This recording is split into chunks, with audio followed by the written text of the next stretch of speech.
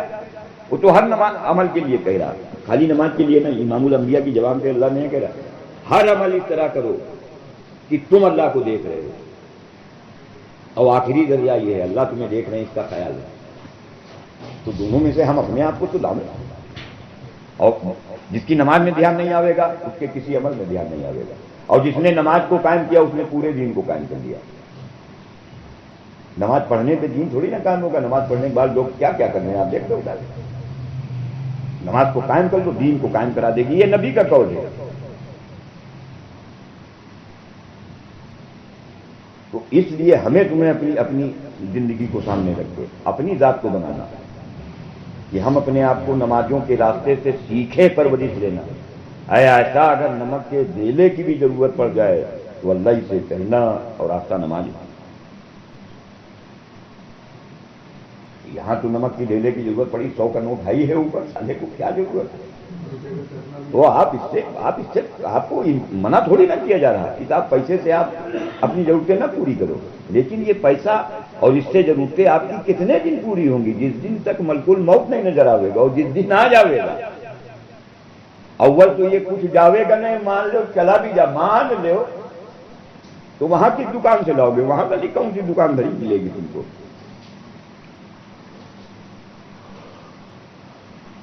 یہ انبیاء کی سب سے پہلی بات یہ ہے.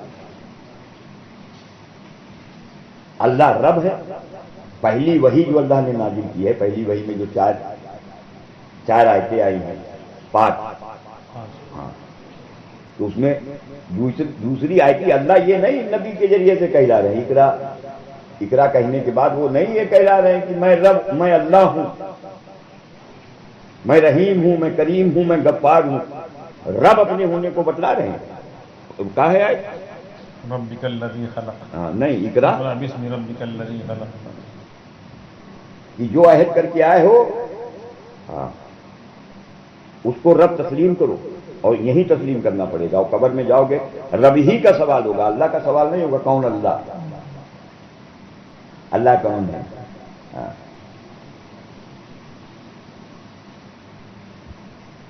تو اس میں ہماری واقعی سے بھی مذاکرہ ہوا. رب جو ہے، رب کا نام اللہ ہے. رب کا سب سے شاندار نام وہ اللہ ہے. اللہ کا نام رب نہیں ہے. اللہ کا نام، رب کا نام اللہ ہے. کیونکہ اس پوری کائنات کو جو وجود دیا ہے اس کا وجود ہی اس کی ربوبیت کا اعلان ہے. اور جس نے اس کو وجود دیا ہے اس کا نام اللہ ہے. ہم نے رب کو کنارے کر دیا، اللہ کو الگ کر دیا، دونوں کو بانٹ دیا. نہ رب کو جانے نہ اللہ کو جانے. رب کا نام اللہ ہے. اس پہ اپنا دماغ لگاؤ. اور دماغ اس میں دیکھو ہر ایک کو اپنا لگانا پڑے گا. امام الانبیاء بھی اپنے چچا جنہوں نے نبوت ملنے سے لے کے اور آخری وقت تک کے جنہوں نے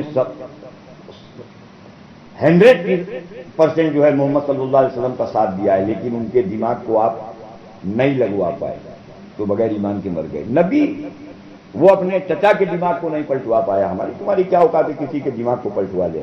ہر ایک کو اپنے دماغ کے راستے سے اپنے رب تک کے پہنچنا پڑے گا. اس کے علاوہ کوئی دوسرا راستہ نہیں. کسی کو بیچ میں نہیں شامل کرنا، کسی کو ہائی میں کہ ان کو یہ کیا کہہ رہے ہیں، یہ کیا کہہ رہے ہیں، یہ کیا کہہ رہے ہیں، یہ کیا کہہ رہے ہیں، حضرت جی کیا کہہ رہے ہیں، حضرت رحمت اللہ علیہ کیا کہہ رہے ہیں. سب درد و کرام میں کسی کے بارے میں کچھ نہیں پوچھا جائے گا. ربوبیت کا سوال ہے، ربوبیت کی محنت ہے. تمام کائنات میں رہتے ہوئے اس پوری کائنات کے مقابلے میں اللہ نے نماز دی. نماز کو قائم کر دو. اور قائم کرنے میں 3 باتیں ہیں. وہی تینوں باتیں جس دن نہ جاویں گے حضرت صاحب نے فرمایا کائنات کے بڑے سے بڑا سبب والا جو اپنے سبب کے راستے سے لاوے گا، اللہ تیری 2 رکعت نماز کے عمل پر اس سے کہیں زیادہ دے کے دکھاویں گے. تو یہ پریکٹس ہے، یہ زبردست محنت ہے. اگر موت تک بھی اس میں لگے رہے. انسان ہے، ہر طرح سے اللہ نے ہمیں کمزور بنایا. اس نے خود ہی بتایا تم کمزور ہو. ہم لگیں گے، نیت کریں گے، ڈٹیں گے، چلیں گے، اور ہماری یہ نفس مکاری کر جاوے گی، بھاگ جائیں گے. اس کے لیے اللہ نے رمضان کا مہینہ دیا تھا کہ 15 گھنٹے، 16 گھنٹے، 14 گھنٹے کی تو اپنے اندر کیپیسٹی. یار 15 گھنٹے رمضان کے مہینے میں فجر سے لے کے اور مغرب تک پیسہ بھی ہوتا ہے، پانی بھی ہوتا ہے، کھانا بھی ہوتا ہے، کھا لیتے ہو. ارے سب کچھ ہو گیا حرام، تمہارے اوپر نہیں ہو گیا. سب کچھ کے بیچ میں ہو، نہیں کھا سکتے.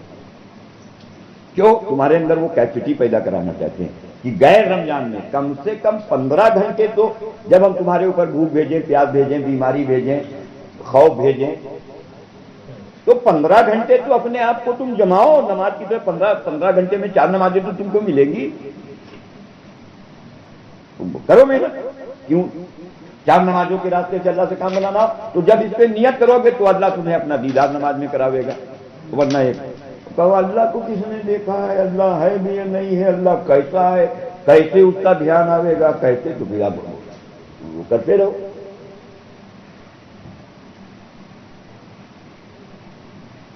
تو اس محنت پر جو معیات صاحب کی جو محنت تھی، اب تو یہ نظام اللہ نے باطل قرار دے دیا، کھیل کھول دیا ہے، پورا باطل ہو گیا ہے.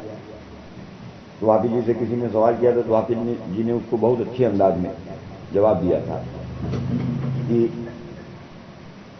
مثال دی تھی انہوں نے کہ جیسے آپ کو شہد چاہیے، تو اگر پوچھنے آوے کہ حافظ یار ہم کو شہد چاہیے 100 گرام، تو کہاں سے لاؤں میں؟ تو ابھی جو سوئٹزرلینڈ میں یہ جو ہندوستان کی جو بڑی بڑی فرمیں ہیں اور جتنی بھی برانڈڈ شہد والے ہیں، ان سب کا ریسرچ ہوا تھا. اس میں سب فیل ہو گئے تھے 5 کو چھوڑ کے. ڈابر، پاتانجلی، ہمدرد اور جو ہاں جتنی بڑی بڑی کمپنیاں تھیں، یہ سب کے شہد وہاں جب اس سے ٹیسٹنگ کی ہے تو یہ سب ڈپلیکیٹ ثابت ہوئے. بڑی بڑی کمپنیاں، اس میں 5 کمپنیاں جو 100% شہد جن کا تھا، جس میں ایک کمپنی تھی سفولا جو 100% شہد. تو ایسے ہی 5 کمپنیوں کے نام بھی بتائے تھے کہ کن 5 کمپنیوں کا شہد جو ہے وہ پیور ہے، باقی سب ڈپلیکیٹ. بڑی بڑی کمپنیاں دھوکہ دے رہی ہیں.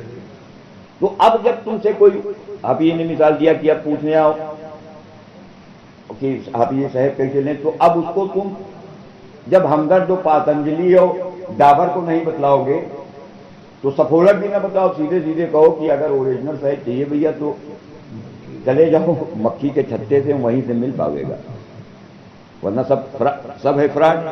ایسے ہی اللہ کی قسم یہ جتنا نظام جتنی تنظیمیں چل رہی ہے سب فراڈ ہے، سب فراڈ ہے. پھر کیسے تم اللہ تک پہنچو؟ تو الیاس صاحب رحمۃ اللہ علیہ جن کے ذریعے سے نظام شروع ہوا، وہ کیسے اللہ تک پہنچے تھے؟ وہاں آ جاؤ. الیاس صاحب اس کام کے ذریعے تھوڑی یہاں پہ پہنچے، وہ تو پہلے ہی ولی تھے. کام تو بعد میں شروع کیا. مولوی یوسف پہلے سے ولی تھے، مولوی الیاس کے ابا اسماعیل وہ پہلے ہی سے ولی تھے. الیاس صاحب کی جب بچپنے میں آنکھ کی روشنی چلی گئی ہے، انہوں نے اللہ سے روشنی لی تھی. اور الیاس صاحب کے ایک میں سینکڑوں واقعے بھرے پڑے. تو وہ اس نظام کو شروع کرنے سے پہلے ہی ولی تھے. تو اب راستہ ولی بننے کا، اللہ تک کے پہنچنے کا، وہ الیاس نے جو اختیار کیا وہاں جاؤ، بیچ میں نہ پھنسو. یہ سب سارے فراڈ ہیں، چاہے جو تنظیم چاہے جو تحریک ہو، سب فراڈ ہے. اور اگر کسی ایک میں بھی آپ اپنے آپ کو انگیج کر رہے ہو تو آپ خود ہی نہیں کہتے ہو کہ آپ اللہ تک پہنچو، کیونکہ آپ نے اس نظام کے کسی بھی خاکے کو آپ نے چشمہ لگا دیا. ہم نے جو آپ سے بات کرنا چھوڑا، آج آپ کو واضح بھی کر دیں. وہاں ٹائم نہیں تھا، نہیں اس کو بھی اس کا ہم فون نہیں اٹھاتے، حسن کا اور رجاق کا.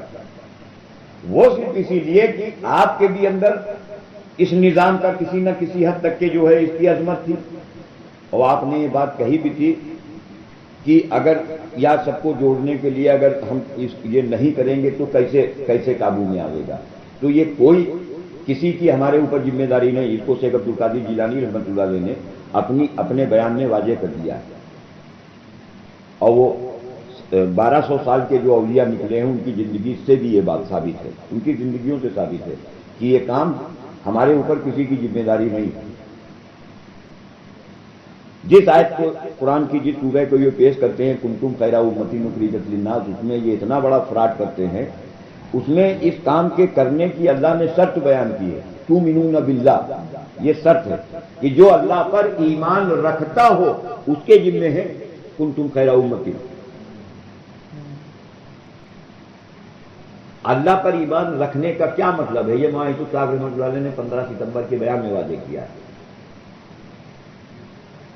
اس کو حافظ جی نے مثال دے کے بتلایا کہ کسی کو تیرنا وہی آدمی تو سکھائے گا جو تیر لیتا ہو، اور جو تیر نہیں لیتا تم اس سے سیکھنے گئے وہ تو تم کو مٹی پہ تیرنا سکھاوے گا، اس سے بچ جاؤ گے تم پانی میں. تو یہی حال ہے ہمارا. اس لیے اپنی ذات کو نشانہ بناؤ. صرف ہماری اس پہ حضرت نے اپنے بیان میں فرمایا تھا کہ تم صالح بن جاؤ، اللہ تمہیں مصلح بناوے گا. صالح تم بنو کہ اللہ کے علاوہ سے مایوس ہو جاؤ. اصلاح کا مطلب اللہ کے علاوہ سے مایوس ہونا. یا صاحب نے 3 باتیں فرمائی نہیں، یہ کام اپنی اصلاح، اپنی تربیت اور اللہ کے خود کے لیے. اصلاح کا مطلب یہ تو خوب گھماویں گے آپ کو اور آپ گھومتے رہو گے اور انہی میں سے کسی ایک کی پکڑ لو گے اور قرآن و سنت پہ جاؤ گے. تو اصلاح کا مطلب یہ ہے اللہ کے علاوہ سے مایوس ہو.